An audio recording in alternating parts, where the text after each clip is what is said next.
Hey, this is Troy Taylor with the Championship Football Coaches Clinic on Totem Sports. We have Kamden BeCraft, the offensive coordinator from Emory Henry today.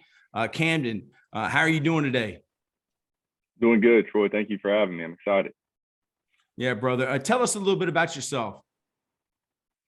So I'm originally from Lynchburg, Virginia. Went to Jefferson Forest High School and then went to Liberty University. The goal was to go there and play. I had some issues. It didn't exactly work out. But while I was there is when I found out how much I enjoyed coaching. I helped coach Christmas there for a while. We had a couple good teams running through there from 2014 to 2017 time frame. And then as I was coming out, I just wanted to get involved in the college football coaching world, not knowing exactly what I was fully getting into this world of coaching. But our head coach now, Kurt Newsom, gave me an opportunity to come on and coach on kind of a volunteer intern type status. And from there, I've been fortunate enough to coach wide receivers, to be co-offensive coordinator, recruiting coordinator, coach some special teams, and now the last 2 seasons I've been the quarterback coach and the offensive coordinator here. So it's been awesome.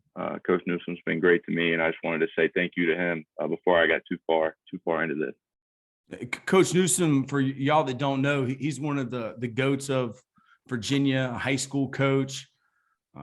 And he's from down in Southwest Virginia. I think he's from Irvington, right? And then he coached high school football in 757 and became the offensive line coach at JMU and then Virginia Tech, and recruited Tyrod Taylor. And now he's head coach at Emory Henry. He's one of the goats of Virginia. So Kamden, there's so many high school coaches out there that would like to move up to the college level. What advice could you tell them? You know, how did your journey go? Well, first thing I would say is have a little bit of money saved up for that first job, because I didn't know exactly what I was getting into. Like I said, I had to kind of intern and work my way in. But at the time I was just graduating college, so I didn't really have connections. But I would say for any guys wanting to make the jump from high school to college, is utilize those connections from those college coaches that come to your schools and just reach out to guys. I mean, I think the biggest thing that I've learned is there's a lot of high school coaches that know a lot more than I know and what a lot of college coaches know.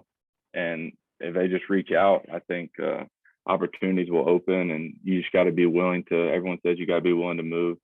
You got to be willing to sacrifice a couple things, but it's nothing more time-wise that you sacrifice in high school in the fall. Recruiting can be a little bit different, but it's an opportunity that I'm glad I took advantage of. The biggest thing is just getting yourself out there and just getting involved in a program in any role. It could be a graduate assistant role, a quality control role, whatever it is. Just get your foot in the door, and opportunities have to open at the right time. But I came in as a defensive intern, and now 5 years later I'm the offensive coordinator. So if you know what you're doing and you're willing to work your butt off, everything works out. People take notice of it, and you'll get in the right place in the right time.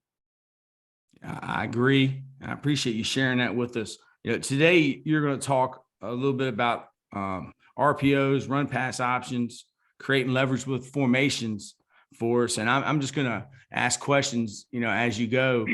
I'm just excited to have you on. So, I appreciate you, man. Yeah, I'm excited to be here. If you kind of want me to start, I can kind of share the philosophy of why we do what we do. I think RPOs aren't really a new thing in football at any level anymore. I think now it's kind of changed to, you got a West Coast style of RPO, you got traditional RPOs, you have teams that run out of spread, pro. I mean, it's kind of adapted to football, and now in turn football is kind of adapting to it. But you don't see as much as the triple option, the veer, stuff like that anymore. I think it's becoming, a lot of people call it basketball on grass. For us, it's just about getting our playmakers in space. And the reason why I like what we do is that I tell our guys all the time, we create 11 one-on-one matchups every single play. Everybody's going 10 for 10, and then the quarterback's got one guy to read for us. So if everybody can take advantage of their matchup, then the plays should work the way they're supposed to. And that's the first thing, that I try and do every week. Every time we put a game plan together, the most important thing is just putting players in position to make plays. That for us, we recruit those guys for that. And then in high school, that your best players need to be on the field, and you just need to find ways to get them the ball, not outsmarting yourself. Everybody always talks about that, but just being able to adapt and find ways to get those guys the ball on a consistent basis. And to do that, one of the first things that I learned when I got here is we use something called the cone drill, is what we call it. But what that is for us is we'll sit down a couple weeks into camp, and just everyone on the offensive staff will write down the top 10 guys, just skill players that we have on our team. So, I mean, it can be quarterback, running back, receiver, kind of in order as far as best playmakers, if you will. And that's for us how we find out our best personnel, whether it's going to be 10 personnel, 11, 12, 20. We've done a little bit of all those since I've been here. But that's the best way to keep consistently getting our guys of football, our best players of football. You kind of have to do that as the season goes, as injuries happen or whatever it may be. But just making sure that you're not being so stuck on a scheme. That this game's more about players than it is scheme. If you just sit there and try and outsmart everybody, you're not gonna make it too far. There's a reason that there's teams that are really good every year at the top of high school, college, NFL. It's because they have the best players on the field. So just try and do that. As far as leverage and things like that for us, I was talking about the game kind of catching up to RPOs, and as defenses have kind of adapted and molded, and you get some traditional looks to stop it, we had to, for us, find new ways to create that leverage. And for us, it was really wide receiver splits is the main thing for us. The stack formation's been around a long time, mainly for air raid type offenses, but it's kind of been brought to the forefront this year with Tennessee's offense does it a lot. We started to mess with that this year, and it was really, really good for us. And widening guys out, putting guys in conflict, just putting that read, that overhang, that forced defender in a conflict for us by widening splits or tightening splits or motioning guys, whatever it may be, to find ways for us to make reads easier for the quarterback. Because that's the guy for us. He goes up to the line of scrimmage. He's got a pre-snap, a post-snap read, and he's got a ton of things going on. I want to find any way that I can to make his reads easier. So we'll do some stuff like that for him. And now, Coach, when you say RPO, like I just think about the history of football and run pass option. I mean, quarterbacks on bootlegs, they've always had run pass options where they could run it or they could throw the ball. And, with Urban Meyer, being so big into the spread at Bowling Green and at Utah, and having a zone read going to the left where the quarterback can pull the ball to the right and then pitch it or throw the ball behind the line of scrimmage, where like when I went to Virginia Union, coached with Shane Reynolds, and at ODU, run pass option meant something different to them, where it was, if it's a good box, hand it off. And if it's a bad box, you throw quick game. So I think some of the high school coaches, sometimes they call run pass option one thing, and then, on TV, they call run pass option another thing. So, are you familiar with both of those? And do y'all do any of that? Yeah. And we'll do, kind of what you were just referring to is almost, our version of the triple option, right? So we're going to run inside zone, leave the backside end unblocked, have the quarterback read him. If he crashes on run with the running back, we'll run out and have some sort of, whether it's a bubble or just tell the outside receiver to just kind of stand there instead of blocking. Now you're putting another guy in conflict and you read off him. We'll do that a little bit. That'll kind of depend on how big of a runner our quarterback is, and sometimes how good our backup is, to see if, we can afford too many hits on our quarterback. But we're more, more traditional with, we do a lot of, I call them third level RPO reads, but we're a really big zone team, inside zone, outside zone, where we're taking care of the box. So we're blocking, 6 for 6 with the tight end when we're in 11 personnel. And now we're either reading that overhang sandbacker or that weak side safety in the boundary, and just kind of making them declare if they're a run or pass player. And I think there's a couple different ways you can teach your quarterbacks. Traditionally it's, when in doubt, hand it. And I think that's even been a thing just in regular, zone read. When in doubt, just hand it. But this year we actually tried to shift a little bit more towards I call it a PRO, but a pass run option that, if he has a throw and, that overhang wants to stay flat footed and we can throw it over top, let's go. Because for the longest time for us, anytime that guy was standing still, we would tell him to hand it off. But as defense does evolve, that guy can rally up and make the play, and you're getting, just a couple yards where, we felt like our quarterback was good enough and smart enough this year to just make those throws. And I think it's all how you want to teach it. I don't think there's a right or wrong way. I think you adapt it to your quarterback's strengths and what he may think. And also, kind of like you were saying, I think you can start by just doing pre-snap reads. So, say you have a generic run called, and instead of, inside zone or even a gap scheme run, if you're running power or whatever you may have, and just tagging, a bubble out to the boundary of the field and just telling the quarterback, hey, if you have numbers, throw it.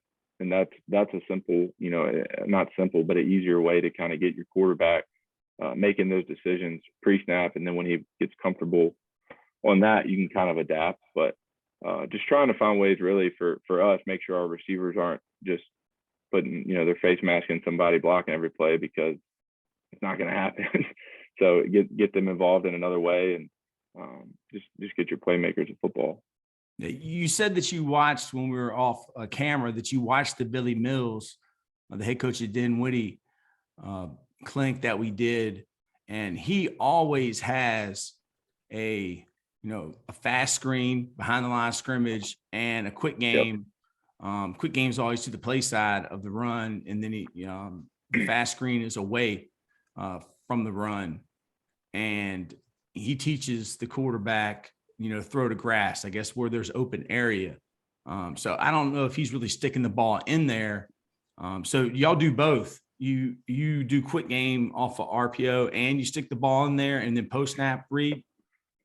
Yeah. So, we'll have, say we're running some sort of inside zone with a glance route or something in the boundary, whatever it may be. That may be a pretty standard RPO, but we'll tag, to the field, just like Coach Mills was saying, some sort of, bubble or quick screen or quick throw.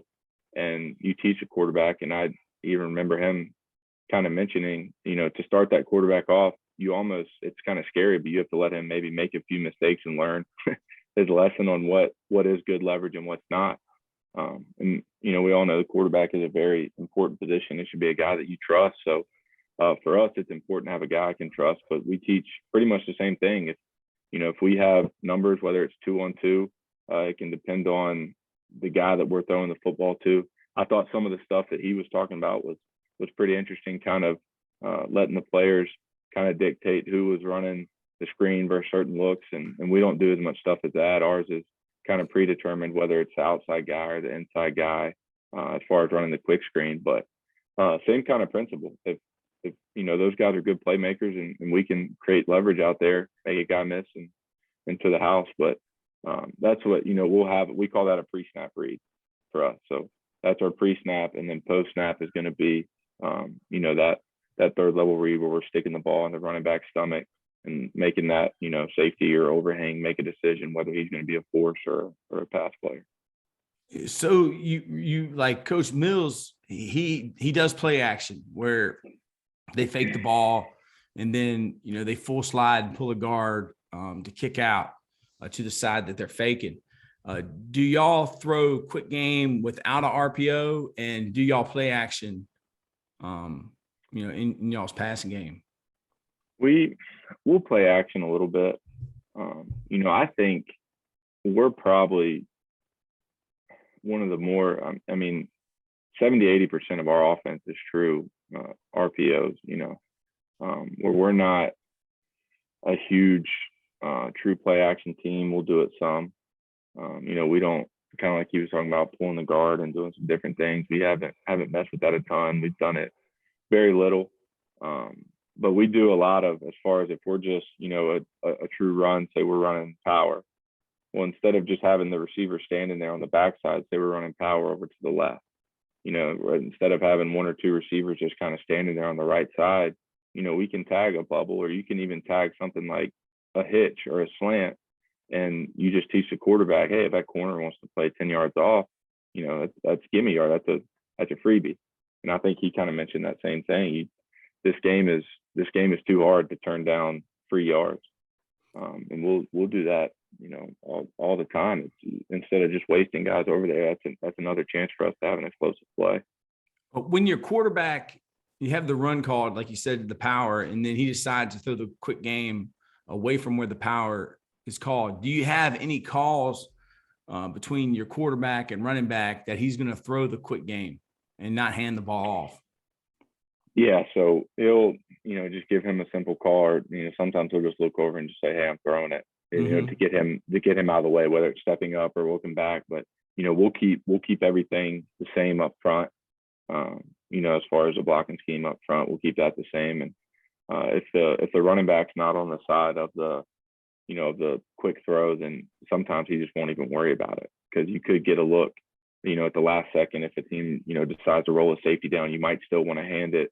And the last thing you want, stand up to throw it. You can't throw it. And now the running back's just standing there, and you got a messed up play. So the only time I'll really tell him to move him is if he happened, if the running back's going to be in the way to throw, obviously we got to move that guy. But I just leave that up to the quarterback and kind of let it work itself out. So when you talked about the leverage of your formations, that's something that always interests me. People compressing formations and running the ball, and compressing formations and throwing the ball, and how the defense changes. When formations are compressed. What do you find against the teams y'all play when you compress a formation and throw the ball, run the ball? Does the defense back off? What do most people do? I think one of the harder things as a coordinator in a game plan is wondering how a team adapts to a new formation. When you're doing something, whether it's a really wide split or a condensed split, so you don't always know exactly what they're going to do. Majority of the people that would play, a lot of guys won't press. They won't play really tight to a condensed split.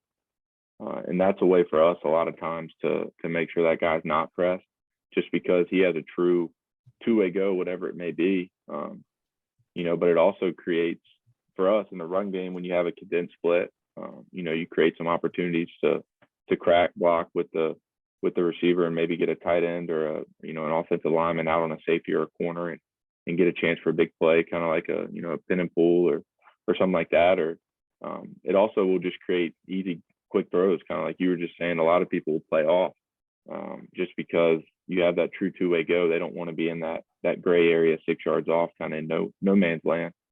And we just like the leverage it creates throwing the ball down the football field too.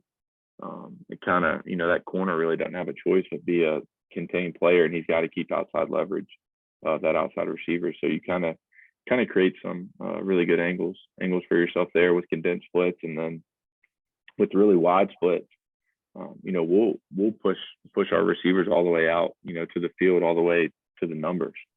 And what that does is, if you're playing someone wants to play quarters or cover three, whatever it may be, that Sam or that overhang safety, he's got to make a decision. Is he a run player? Is he a pass player? How tight is he going to be? And that's a lot of the reason why we do it. It puts that guy in conflict. But even when we don't, spread way out or condense down, our rule for our slot receivers is they're never inside the hash of the field. They're always 1 or 2 yards outside the hash, because again, that kind of puts that guy in conflict. We tell those guys that that over and over and over, first day at camp, we're trying to put this force defender in conflict, and that's how we kind of toy with that with different splits. When y'all stack your receivers wide, do teams play like a corner up and a safety back? And does that enable you to be able to get your better receiver going deep because you know who's going to cover the deep ball? How do people play stack formations in y'all's Yeah, league? it's you kind of you get a mix. You know, right at the beginning when we did it, before no one really saw it, you got a traditional inside out. But as we started doing, the year went on, we would get the corner will press whoever stacked, and then the safety will be 10, so-ish yards off, kind of like you were just saying. And that's exactly what it does. It creates a matchup where we're getting, our faster guy or our receiver now, he's not getting hands on him, he's not getting jammed, and he can just take off. So yeah, that's exactly why we'll do it. And at the same time, we were talking about those quick screens, things like that. If you're in the boundary or your quarterback has a strong enough arm to get it out to the field, and they want to press a guy and play a guy 10, 12 yards off, you can just catch and throw to that guy now, and that's just another version of the quick screen there. So, but you'll kind of get a mix. And personally, that's one of the things that scares me sometimes, is you don't know exactly how to tell the quarterback. It's not a traditional read sometimes, how they may pass that off, because some teams will press the point guy with the corner, but he'll let the front guy go and he'll wait on the stacked receiver. So they'll try and mix it up, but you really create that to me, that safety that's off, that's trying to play a true catch technique. It's hard for him to judge at that point. And that's the guy that we'll try and kind of pick on a little bit. When you compress the formation, are you in your RPO game, are you still throwing the ball behind the line of scrimmage? Because I know some people they put like a bunch, and then the number one receiver will be off the ball, and they'll just throw like a look pass to him real fast. Like when you compress, do you RPO behind the line of scrimmage, or you have more of a tendency to go deep, with the RPO with those receivers? We really do a little bit of both. Honestly, we do more downfield stuff. We actually don't do a lot of the pre-snap bubbles or the quick throws out of the condensed sets. I think it puts a lot on your whatever receiver it may be blocking out there. I think that becomes a harder block. He has more space to work in, trying to block that guy. And I think it creates a really bad angle to get some holding calls and stuff like that. We'll actually, in my opinion, my philosophy, which, isn't by any means, not saying it's the right one, but is when we do that, when we condense, we're winning on leverage on the corner and on the safety. So now we're still going to call the same exact concepts that we're calling out of a normal split, and we're still reading the same overhang. We're still making the same reads and still able to kind of push the ball down the field. So, out of that, you can, whatever you may be good at, like, if your team prides itself on a condensed split and a push crack block, now all of a sudden you can create, a push crack and go off of that, where you're kind of reading that, leverage defender, whatever it is, and we try and make our passing game look like our running game, right? It's kind of our RPO is pretty much our version of play action. I think a lot of people, if they watched our games, a lot of times we throw it, they would think it's true play action. So, and that's what we want. That way, it makes a lot of things easier on me as a play caller. I don't really have to call a lot of play action. It kind of works itself out. But yeah, honestly, we push it down the field more, and not deep downfield. I'm talking intermediate, 8 to 12 yard throws out of those condensed splits. A lot of times than we do the true quick throws. We've messed with them, but like I said, I think you create some difficult angles and some harder blocks for those receivers with that point guy trying to deal with what's now probably a safety instead of a corner. When you condense your receivers, do you think that gives you a better opportunity to get those receivers across to the other side of the ball, in the RPO game, or is it more of like you're trying to high-low people when you're condensed? For us, it's more of a high-low situation, but you definitely see, I remember seeing it this past weekend watching the playoff games. A lot of people condense splits, and that does give you, a lot of times they have a free release across the field. And a lot of people will do that. And I see that a lot, and we'll do it some. I think that's better with some true play action type stuff with some boot stuff, because it's really hard for them to get for the secondary to get hands on. And now, you're asking a linebacker to run what should be one of your faster skill guys at receiver. So I think that's really good stuff that we mess with a little bit. But all in all, like either way, again, the reason why I love it is it's hard for those guys to get hands on. Just because a lot of guys are scared to come up and truly press that guy with a two-way go. So I think it creates good angles for both of those options. When I watched Alabama's defense a couple years ago, play against RPO, people say play man because you'll cover the receiver. But have you seen where defenses are taking, let's say that you're running inside zone to the right or power to the right, that they take their backside backer, like their will, and he stays home and he plays like the glance, or he plays a slant coming behind his, back, yep, and jumps up to block the ball. Mm-hmm. Have you seen any of that? Yeah. Like, what is that called? And what are people doing to take advantage of that? We see either that or you see man. I think, for us, we do get a lot of man still. I think that's the number one way to try and take away an RPO. And then for us at that point, we just challenge our receivers. If they're going to line up and play man, we just got to win. That's football anywhere. If they want to line up and play man coverage, but when you will get zone, that kind of goes back to why we started, changing up our formations and trying to widen our splits and do different things, is because now, that forced defender that's playing whether you want to call it a hang technique, or sometimes we'll call it a buzz technique, where he just kind of buzzes his feet because they're trying to give that give read, and take away that throw. That's why we'll try and widen that guy out to make him, if he's going to truly apex, if you're an overhang defender, you probably heard the term apex, right? The apex, the tackle, and the next receiver. Well, the wider that second receiver is, he's going to keep going. Well, now it's an easy give read. But now if he wants to play a little bit tighter on the run into the box, now it's a lot harder for that guy to truly get in that throw lane, right? If that makes sense, because he's a little bit tighter to the box. So we'll try and help the quarterback that way. But yeah, I think, like you just said, those are the two answers that we see all the time. And, at that point, you either treat it like a PRO, like I was kind of talking about earlier, and you challenge the quarterback to make that throw if he feels like he can make it. Or, you're at that point, if you got numbers in the box and that guy's out of the box, you man up and run the football. And I think, no matter who you are, unless you're an air raid guy, if you can run it, you're gonna keep running it. Let's say that, like in pro football, on third down, they like to do so much, show blitz and bluff out of it, or, walk up and bring them all, cover zero, and you have an RPO on. I guess it's still everything's still going to be the same. You're probably not going to stick the ball in there if they're going to bring the house. But how do you handle that cover zero? Because that's what some people do, is just 6'5" goal line defense. Like, yeah, oh yeah, we've seen it for us. Majority of the time, and this isn't every time, but we say whoever our read is. So whoever that.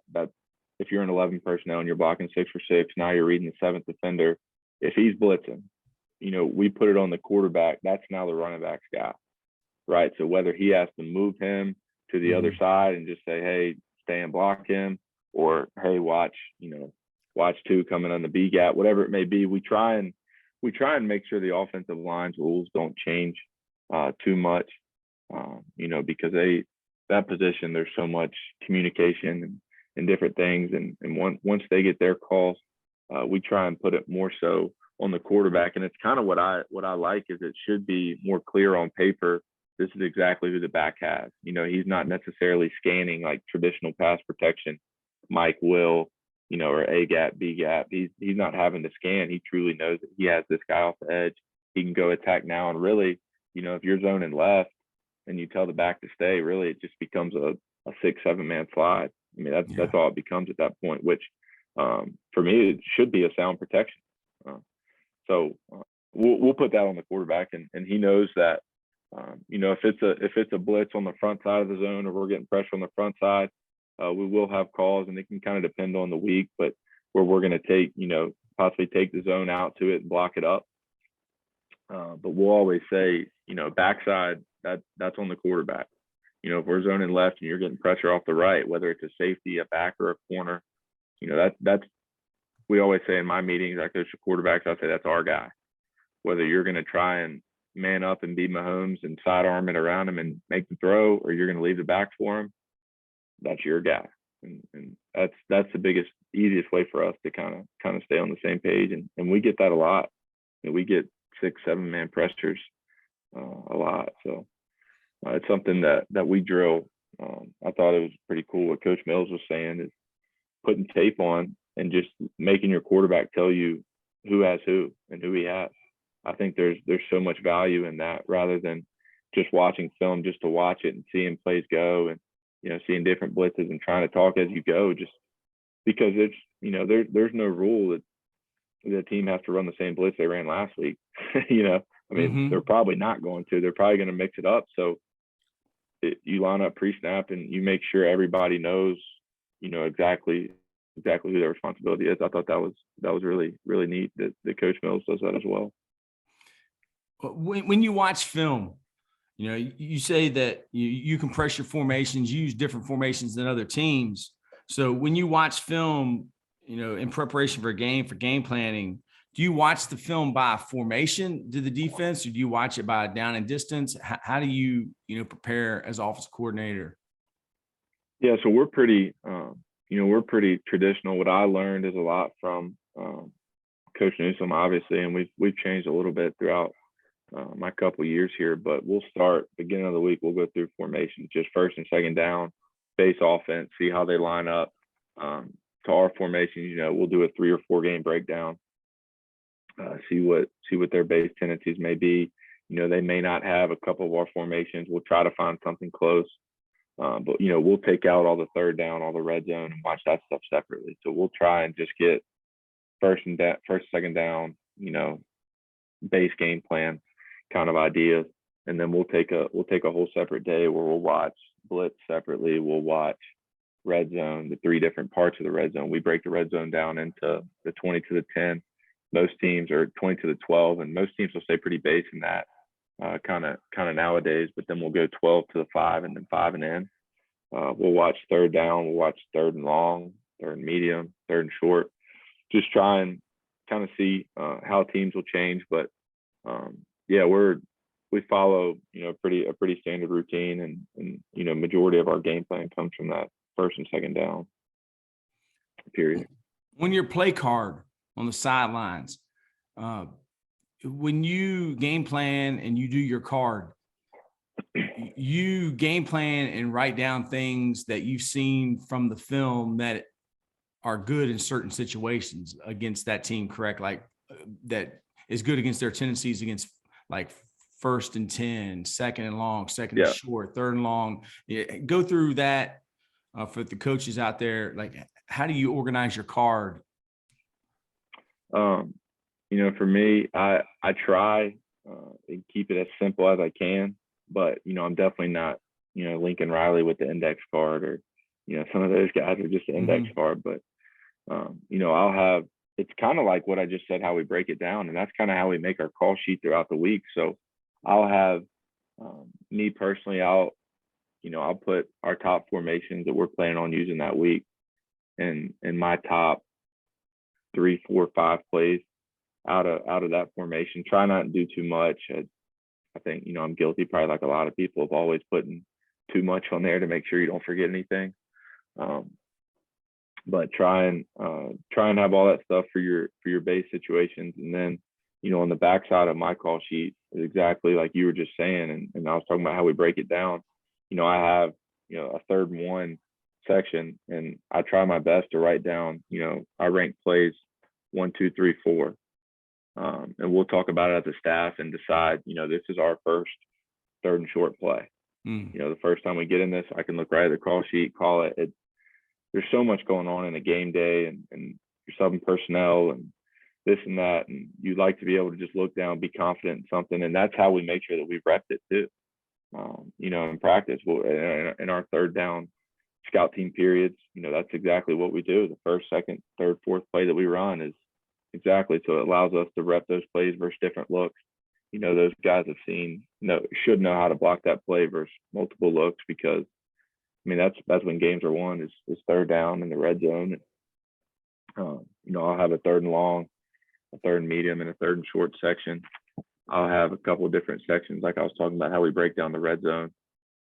I try and do red zone the same as third and short, as far as just having my top 5 plays and just call them in order.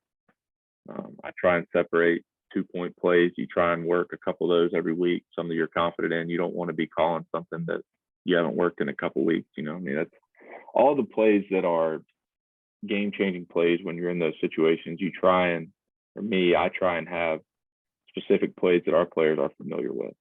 Yeah. You don't want to call anything they don't know what to do. Or, right, I don't know what game it was, Arkansas, when the Arkansas play, right. The guy threw the ball out of bounds. I would like, we had a double overtime game this year. We never got in the situation where we were going, 2 back and forth with like the new rules. But I would like to think that our guys would have a pretty good idea of exactly what I was going to call in what order, because that's what I tell the quarterbacks, is if I'm calling something that you're confused about, that's not on you, that's on me. Oh yeah. My job is to make sure that you're prepared for those moments, and that we've repped those plays multiple times. And that's, again, the best way to, I think, make sure you get reps of it in practice, because I'm guilty of it like everybody else. Is you kind of get excited throughout the week and try and find that one trick play or that one thing that's so different for you, and it's a tendency breaker, and but you can't throw that in on Wednesday or Thursday and run it one time and then pull it out in the middle of the third quarter and expect your guys to go execute it. It's not going to work. And just sticking to the stuff that people say it all the time. Don't outsmart yourself. Be prepared, and make sure your players are prepared. And that's the worst feeling. Everybody that's been a coordinator or called plays knows. When you lose a football game, the last thing you want is to be thinking that I didn't prepare my guys for that. It's one thing to, sometimes, the other guys coach too, right? That's what we always say. They get paid to coach too. So, you're going to lose games and stuff's going to happen. But the last thing you want is to go out there and just your guys not know what's going on. So that's the best way for us. Any of those things on my call sheet, all those big moments, those plays, are stuff that we've repped multiple times in practice. So the first day that you're meeting with your quarterback, and it's a new week, and you have to get him ready for a new team, how do you start? Do you say, they're a 4-down team, they're a 3-down team, they're a quarter coverage team? What would be the basics that you would tell your quarterback? We'll try and go through. I'll make a generic scouting report just for them to go over, like you just said, 4-down, 3-down, their base coverages. I don't go over any. I keep going back to it, but the stuff we just talked about, the true situational stuff, as far as third down, red zone, anything, I try and do, again, that first and second down. This is who they are as a base team. They have a stud in number 9. We're going to try and check some protection to him, or they like to bring number 5 off the edge. If you see him, you need to be alert, because of stuff like I was talking about, as far as we have the quarterback's guide, and this, now I just like for them to have an idea of who their best players are. But I think a lot of times coaches can make a mistake of overcomplicating it and trying to treat their quarterback just like they're a coach, and which you hope that your quarterback is the closest thing you have to a coach. And I've been fortunate enough to have one for a couple of years that is probably just as smart, if not smarter than me. But the last thing you want to do is give them too much, where they're trying to keep up and write down the whole time. I always tell them, if you're staring at your notebook writing and not looking up at the film or looking at me that I'm telling you too much. If you're worried about this being way too much information, you're going to be behind all week. So it's more so that first meeting, we don't watch a ton of film. I'll try and pull like 5 to 10 plays of our base formation. I mean, our normal down and distance, bread and butter type stuff. Say, this is what we're going to get, for us in our RPO. This is going to be our force defender. They do it a little bit different. They run, a lot of teams run this 3 high kind of 3-3 or 3-3-5 stack now. It's a little bit different, like TCU runs. And that's really different for a lot of these guys, whether you're in high school, college, or probably in the NFL. I mean, that's not a traditional defense. So you at least try and for us, it changes our reads a bunch. So I just try and make sure they know who they're reading in base plays. And then throughout the week, as they pick it up, I put on a little bit more. And if they can take it all, I'd go ahead and, give them all the information that they can handle. But if at any point it's kind of slowing them down, I'll back it off. But just try and find that happy medium of giving enough information without overloading it and overdoing it. And like I said, you can't treat those guys like their coach.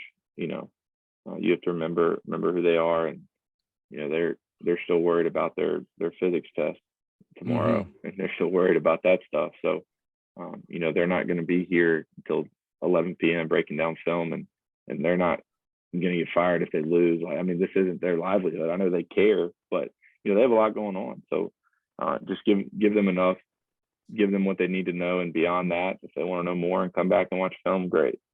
But just give them enough to understand what's going on.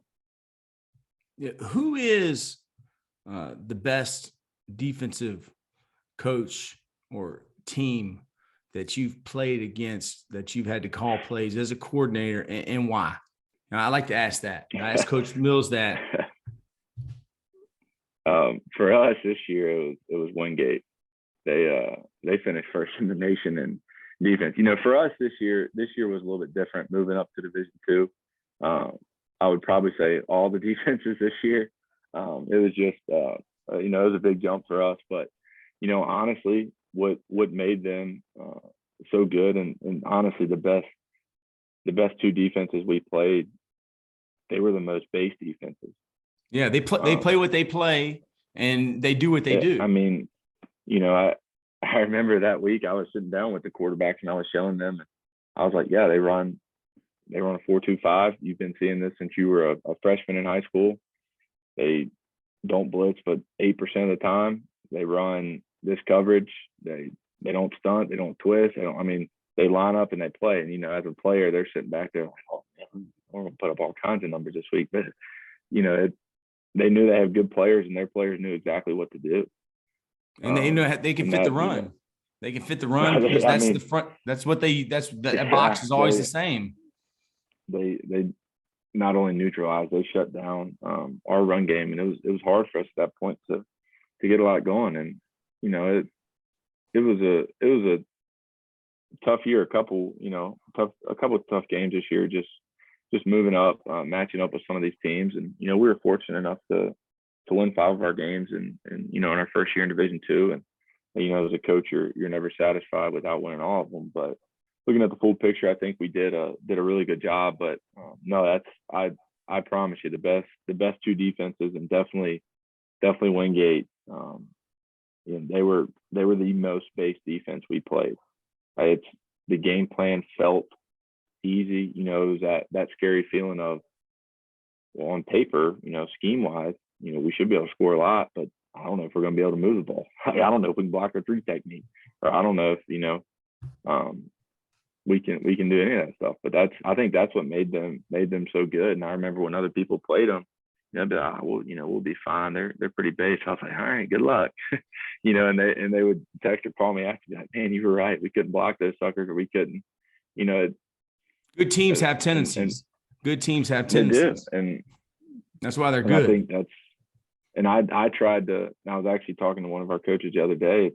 You try and take a page out of that book offensively, and make sure you're not doing too much. It's like I talked about at the very beginning. You can't sit there and try and outsmart yourself and do all these things. Make sure your guys are confident in the plan and let them go play. If you have your best players on the field, just let them play. You mentioned Tennessee.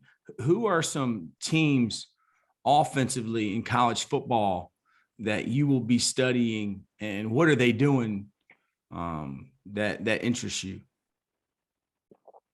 Like I said, Tennessee is definitely one for us because I think it's a lot of similarities in the philosophy. I think I've always enjoyed watching Lane Kiffin's offense, and I think they do some really good stuff running the football. Coastal Carolina, which I guess Coach Chattel is at Liberty now, but we try and do some stuff in our run game that mimics some, not true triple option, but some stuff like that. I think it's the offenses that intrigue me are kind of like we were just talking about, the people that line up and they kind of just run what they run, and you kind of know it's coming. Like you can sit back and say, Hyatt was going to score on Alabama on that play. He was in stack and they were trying to press him. He's just going to run, but they just do it. They don't try and outsmart those guys. They let their guys play. But that's kind of what the kind of stuff that intrigues me, and not trying to, with who I am, it doesn't make sense for us to go study Iowa or anybody that lines up and plays smash mouth football. That's not who we are. And I think some people will try and go out. I think there's value in studying everything. I do, but just because somebody's good doesn't mean you try and adapt who you are. You try and find people that are similar to what you believe in and what your, schemes and philosophies that fit your players, and learn from those people. And obviously you can pick and pull different stuff, but you still got to see how it kind of adapts to you. And I think Alabama's obviously always a good offense to study there as well. I think they do some good space. Defensively, you mentioned TCU in the 3-5. Who defensively do you think people will be, mimicking next season? Who are you looking to study? I would say, I know it's probably a popular and a generic answer right now, but I would say TCU is where they're at. It's kind of revolutionized football a little bit. Can you go over that a little bit with me? Is it come from the 3-5-3 stack and having, one safety, or does it come from a 3-4? Can you go over a little bit about that and what they're doing? It's kind of something that we actually saw. I think it's kind of been scattered in football for a couple of years now, but we started to see it. I know, we saw Bridgewater and Randolph-Macon run a little bit when we were in the ODAC. And this year, not as many teams fully tinkered around with it that we saw. We saw more traditional 4-down this year. But really what it is now taking the issue that it causes us, that it takes that force defender out kind of. And there's a bonus player that's hard to account for in the run game, kind of like how, everyone was saying Michigan was going to run all over them. They only have a 6-man box, 3-3 stack. Well, there's a third safety that, I don't know all the answers, but a lot of times he's kind of a free fitter. I know from a lot of people I've talked to, and you can't fully account for him in the run game because you're never going to get there. But if you just forget about him in the pass game, he's just going to be flying all over the place. It allows people to roll some coverages. You can play a lot of Tampa coverage or traditional cover 3 out of it and kind of roll different ways and bring some different pressures with it. But I think the biggest thing right now is it's just different. I think it's kind of changed football, and it's hard for people to prepare for right now. Because when I watch Michigan and TCU play, you see they line up in a 2-by-2 set with the tight end on one side, a twins on the other. And you're just like, oh, they're just going to run the ball to the tight end side because they got the numbers. What do you think that Georgia will do? I don't know if you've been able to watch these teams, but what do you think the answer is? Yeah. To bring more people into the box? I haven't got to. I felt like last weekend was like the first weekend I got to sit down and enjoy watching football.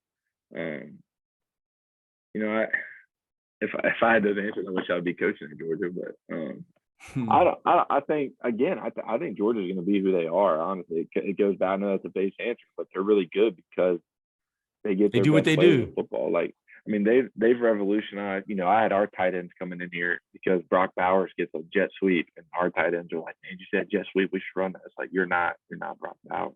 Like, Man, he's a bad you sucker. know, you're not that guy. It's they'll they'll find a way. I mean, I think there is still a lot of merit to running the football, in that because there are still numbers. I mean, it's you know it's a player game, yes, but there are still numbers that go into it.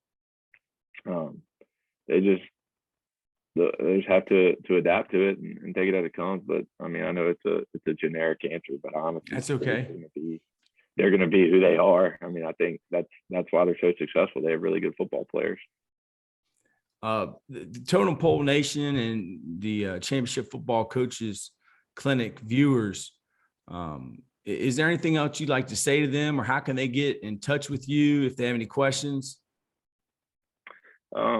You know, last thing I would just make sure everybody, like, whatever you believe in, just run it and believe in it, and don't think you have to adapt to the newest trend, whatever it may be. Like for us, we like the RPO because, you know, there's been some years, like in 2019, we had a receiver break every school record here. 2 years later, in 2021, our running back averaged 185 yards a game and had 25 touchdowns because people wanted to stop the pass. For us, it works because that's what we do every single day. So whatever you believe in and do, is do it. Just line up and do it. Your bread and butter stuff, if that's what you like and that's what you're confident in, run it versus every front, versus every defense that you can, and make sure that your players are confident in it. And you know, I think coaching is one of the best. I mean, I think it's the best, but it's one of the best professions in the world because of the network and the brotherhood that it is. You know, just call people and ask questions. I've learned more from whether it's a high school coach. I mean, one of the best things I ever learned was from a Pop Warner coach. I mean, there's really good coaches. And what was that? All over the country. Well, what was that you learned from the Pop? Some of our leverage based stuff, some of our stack stuff. It was a couple years ago. I was working in camp in Georgia, and he was a Pop Warner coach in Florida, and we were just sitting there on the whiteboard, just kind of talking one night, and we were drawing it up. And you know, they didn't do it for the same reasons we did, but I looked at that and I was like, wow, that actually puts guys in a different situation than mine, and I was able to adapt it. So I think it's not being, you know, you don't have to call Nick Saban to learn most about football. There's a lot of people out there that know a lot of good stuff at all different levels of football, and that's why it's the best job in the world. We get to do that. We get to impact the lives of young people, and I don't think you ever fully understand the impact you have on those people. So create relationships with players and coaches, and just keep doing your thing. And if there's anybody that would like to talk, whether they want to know more about what we do, it's not rocket science. I didn't invent football. It's our guys still got to line up and play. So I really don't have many secrets. I'd be more than happy to talk to them, or honestly learn something from them. So I'll be at the convention this week, and I look forward to talking to some guys and meeting there. But just reach out to people, ask questions, and continue getting better. So, well, I appreciate you, brother, for spending the time with us, man. You were awesome. You're a rising star in the profession, man. And look forward to following your career, brother. Yeah, no, I appreciate being the first guest. I set the bar. I don't know if it's a high or low one, but whoever follow you got, congratulations to you on the lineup you got. I was a little nervous to follow some of these guys talking, so now I don't have to follow them. I got to go first. So yeah, brother. That was Thank a good you, thing man. for me.